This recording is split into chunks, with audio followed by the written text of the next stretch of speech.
Pull! Oh! Ya!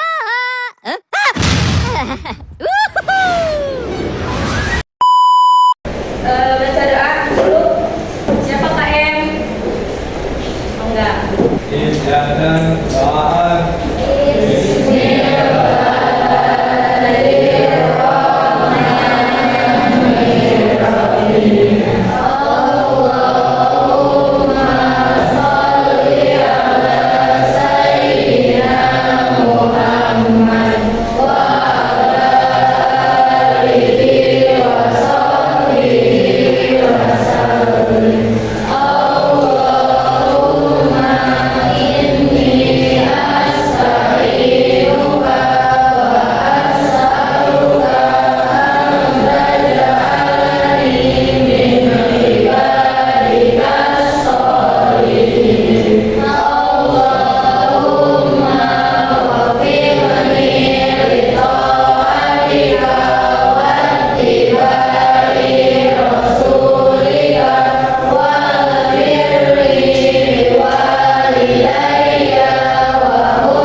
Sebelumnya kan adik-adik tadi Teteh udah memperkenalkan diri.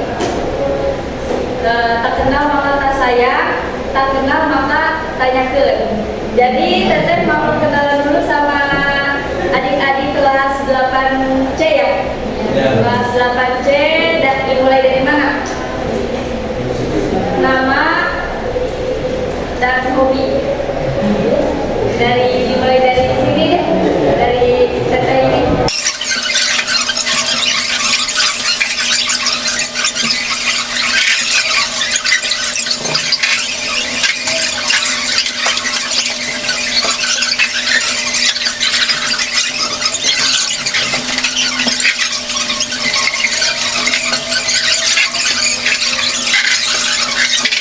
Kenal ya, semuanya kelas 8C. Ada yang mau ditanyakan lagi? Perkenalannya? Sudah? Sudah jelas? TTT dari Karawang, pesantren di Cidodan Simpang, Purwakarta 5. Jauh ya, jadi di sini sebenarnya terus di sini pas semester 1 pramuka. Semangat semuanya, udah pada sarapan? Ada yang sedang baik-baik saja? Ada yang sedang patah hati? Siapa? Ini ada yang pacaran sekelas? Mana yang berdiri?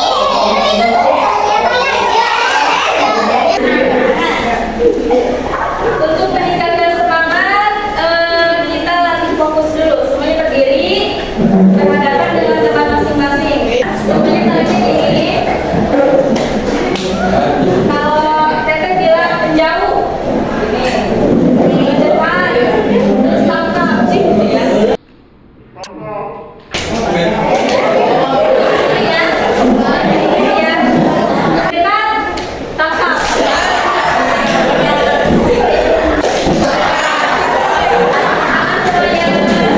Semuanya fokus, semangat terus. A few moments later. SKI-nya nyampe mana? Tapi Teteh di sini kebagian bab 5 peradaban Islam masa Daulah Mamluk.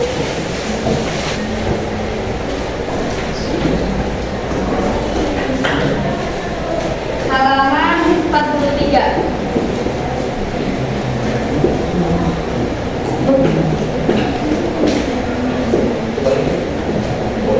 Di sini oh ini kelas 9. Oke.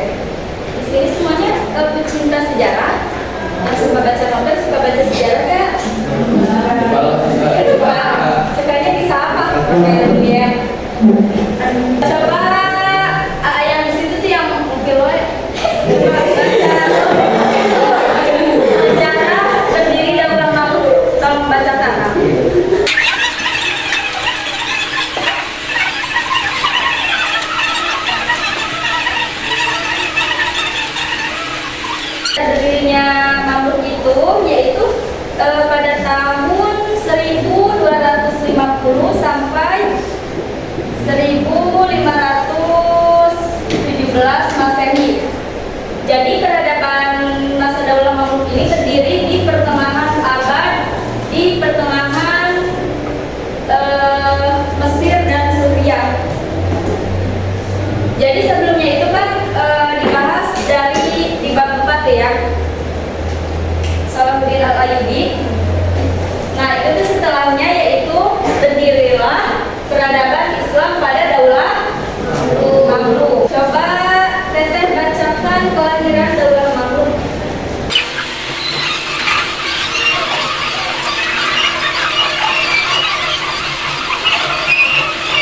Jadi kelahiran Daulah Mamluk itu lahirnya karena setelah Sultan Daulah Ayyubiyah meninggal karena sakit. Jadi sebelumnya itu bukan Mamluk itu belum berdiri. Sebelumnya itu ada kerajaan lain.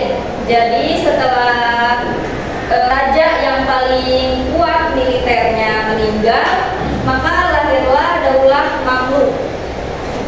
Selanjutnya pemerintahan Daulah Mamluk yaitu ada 2. Apa aja coba?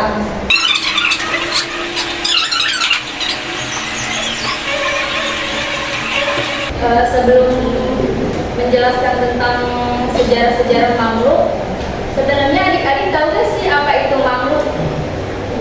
Mamluk itu apa coba? Mamluk itu yaitu budak, atau kalau di sini sekarang mungkin TKW ya. TKW. Kalau dulu mah kan suka ada tuh budak tuh, pembelian, dibeli sama raja, dijadikan budak, dijadikan pembantu. Kalau dalam bahasa Sapina sih disebutnya abid. Jadi budak yang dari Eropa Selatan biasanya, dari Turki, itu pada dinasti Mamluk Sultan Malik As-Sawi itu biasanya mengambil budaknya dari Eropa Selatan dan juga Turki. Jadi itu budak yang selalu disuruh-suruh. Terus selanjutnya Sultan Daulah Mamluk, Sultan Mamluk Bahri, yaitu yang pertama dari tahun 648 sampai 792. Yang sekalian coba tolong bacakan A.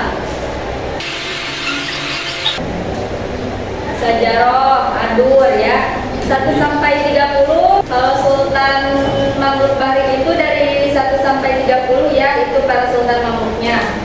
Kalau Sultan Mamluk Turki itu 1 sampai 27. Lalu selanjutnya ada pemimpin termasyhur pada Daulah Mamluk. Jadi pada Mamluk ini budak-budaknya itu sangat terkenal dengan militernya. Kalau di sini berarti apa? TNI, ibarat militer. Nah itu di Mamluk itu yang sangat hebat, yang sangat kuat gitu. Budak-budaknya itu sangat terkenal dengan kemiliterannya itu. Sultan Muzaffar Saifuddin Qutb. Bacain teteh. Itu kan.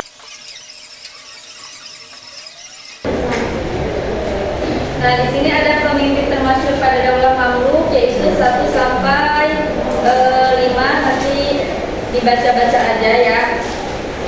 Langsung saja nih, di sini ada kemajuan peradaban Islam pada Daulah Mamluk, yaitu yang pertama di bidang politik dan pemerintahannya. Jadi di Daulah Mamluk pemerintahan militernya itu sangat terkenal gitu. Militernya itu sangat terkenal pada Daulah Mamluk itu. Daulah itu dinasti Mamluk berarti kerajaan ya, kerajaan militer. Sistem pemerintahannya tersebut menerapkan kepemimpinan berdasarkan kekuatan dan pengaruh, bukan melalui garis keturunan. Jadi dinastinya itu bukan keturunan dari budaknya itu sendiri, pemerintahan ini merupakan kreativitas tokoh militer Mamluk yang belum pernah ada sebelumnya dalam perkembangan politik di pemerintahan Islam. Yang pertama itu di bidang politik dan pemerintahannya. Nah, yang kedua itu di bidang militer.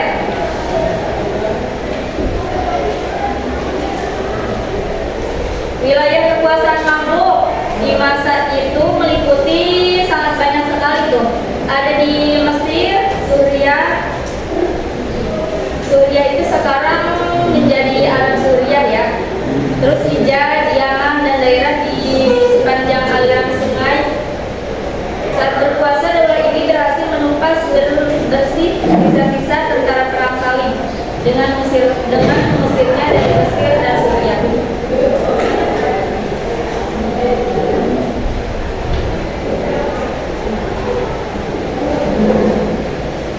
Yang pertama tadi apa? Bidang politik dan pemerintahan. Yang kedua pada bidang militer. Yang ketiga pada bidang ekonomi. Berarti kemajuannya ini sangat pesat ya pada zaman Daulah Mamluk. Ini pada bidang ekonominya itu yaitu pada masa pemerintahan Baibas. Ia membuka hubungan dengan Prancis dan Italia melalui perluasan jalur perdagangan yang sudah dirintis oleh Daulah Fatimiyah di Mesir sebelumnya.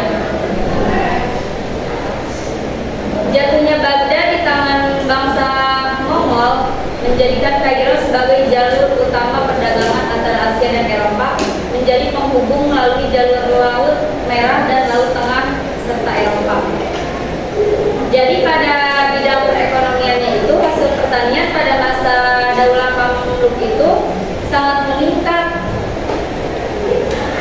hingga membangun jaringan pengangkutan dan komunikasi antar kota baik laut maupun daratnya. Nah, selanjutnya di bidang ilmu pengetahuannya,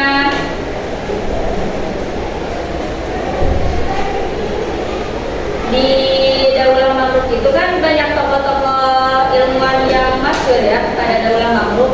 Yaitu yang pertama ada Ibnu Taimiyah yang dikenal sebagai reformis pemikiran Islam yang bermadhab Hambali. Kalau di sini semuanya bermadhab apa? Madhab apa?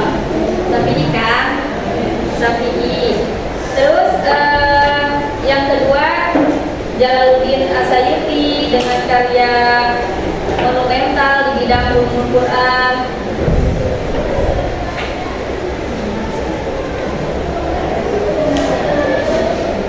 Berarti di ilmu tafsir ya kalau Jalaluddin Asyuyuti.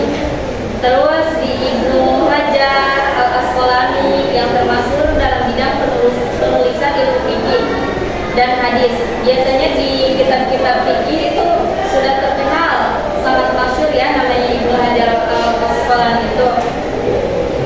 Terus selanjutnya Ibu Khalikan dan Ibnu Tagribati, Abu Afidah dan Ibnu Khaldun merupakan ilmuwan ahli bidang sejarah. Selanjutnya ada Abdul Mumin Dimyati, seorang dokter hewan sekaligus penulis kitab berjudul Fadl Al-Khail yang menceritakan tentang keunggulan pasukan berkuda. Jadi Islam itu sangat luas ya. Jadi bukan Islam itu bukan tentang menjadi guru gitu, menjadi guru ngaji, tapi ada loh ilmuwan zaman dulu juga yang menjadi dokter, menjadi bidang sejarah. Sejarahnya juga kan sejarah luas kan, banyak juga kan yang mengetahui tentang ilmu falak, ilmu hitung-hitungan, berarti berhubungan dengan matematika, fisika. Terus yang kelima di bidang arsitektur. Daulah Mamluk mampu mengapresiasikan dengan baik bidang arsiteknya. Pada masa itu pemerintahan daulah ini tidak kalah jika dibandingkan daulah sebelumnya. Buktinya sampai saat ini Kairo merupakan tempat yang indah bagi peradaban dunia Islam. Berarti Kairo dibuatnya itu pada zaman ini ya, zaman Daulah Mamluk. Berarti sampai sekarang kan bangunannya itu sangat bagus dan juga masih terkenal, sangat masyhur bahkan di dunia gitu ya.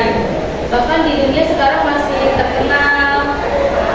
Siapa sih yang nggak tahu gitu sama Kairo? Berarti itu pada kemajuan di masa dinasti Mamluk, di masa kerajaan militer. Berarti ada berapa tuh kemajuannya? Yang pertama,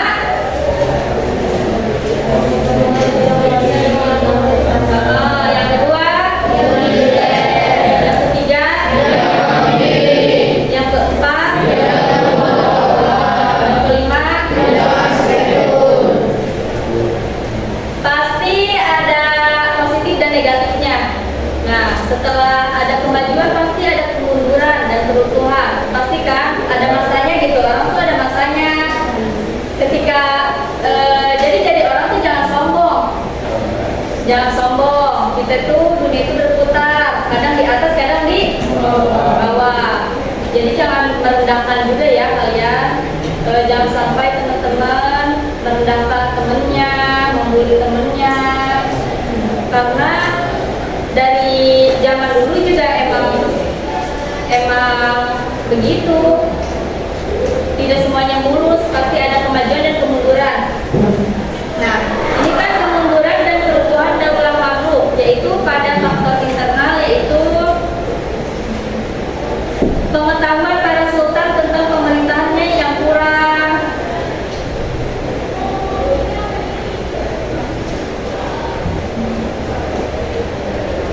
Ego berarti ya, Sultan Arsyad Saifuddin Basrabban misalnya melarang mengimpor rempah-rempah dari India. Nah, berarti egois gitu.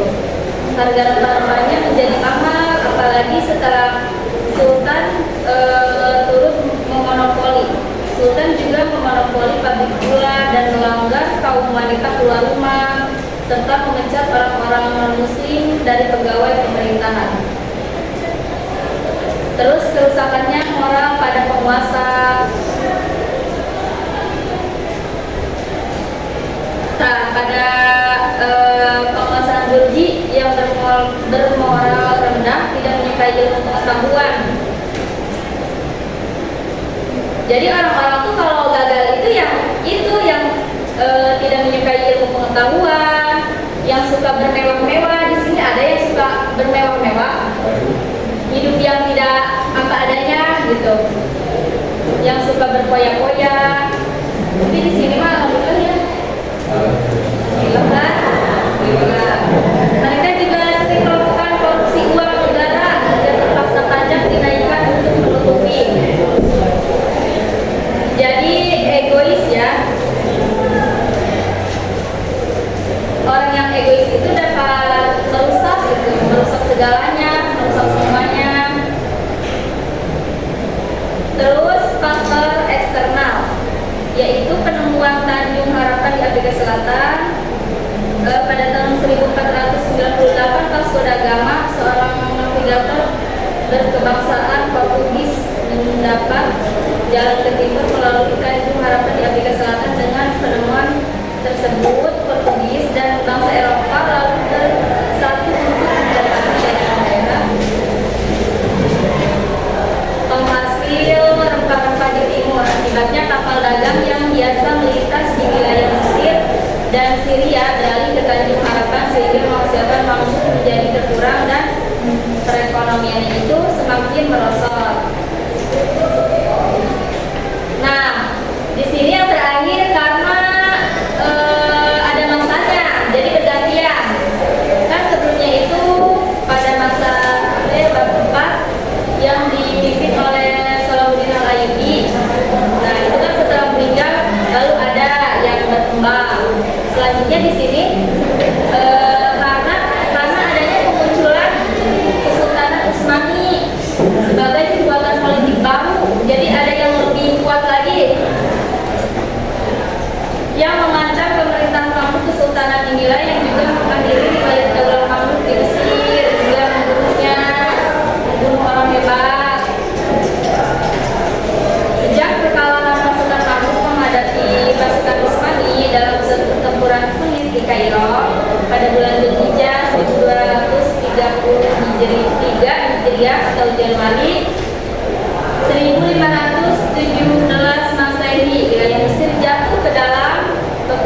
Utsmani. Di masa itu Mamluk berada di bawah pemerintahan Tumanbay, sedangkan Utsmani dipimpin oleh Sultan Salim. Berarti kemundurannya ada berapa? Ada 4 ya. Yang pertama itu pada faktor internal apa saja? Kurang. Terus?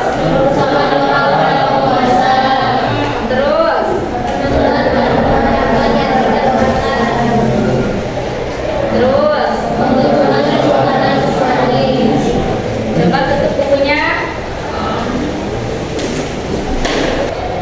Pemerintahan Daulah Mamluk tadi terbagi menjadi dua. Yang pertama Mamlukari, terus terus pada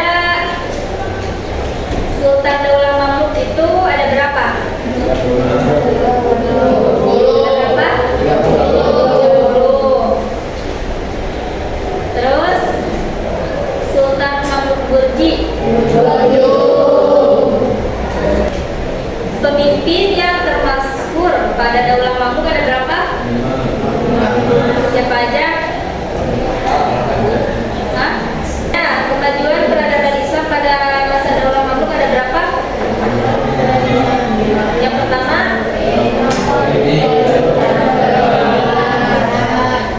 yang kedua, yang kedua, yang ketiga, yang keempat, yang kelima. Coba mau nanya seorang. Tadi ngejelasin ini ngerti gak sih? Ngerti kan? Tapi lumayan kan ada ini tadi di tarusan. Coba ini guys. Iya.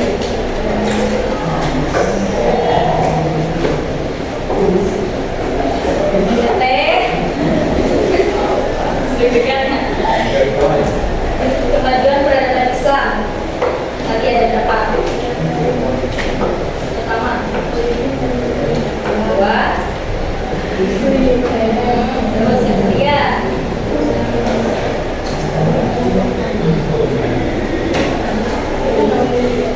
Terus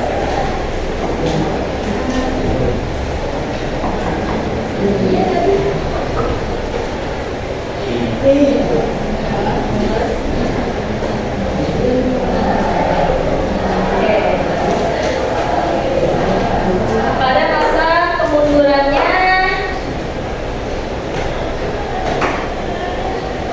itu tuh pura-pura kali sih disuruh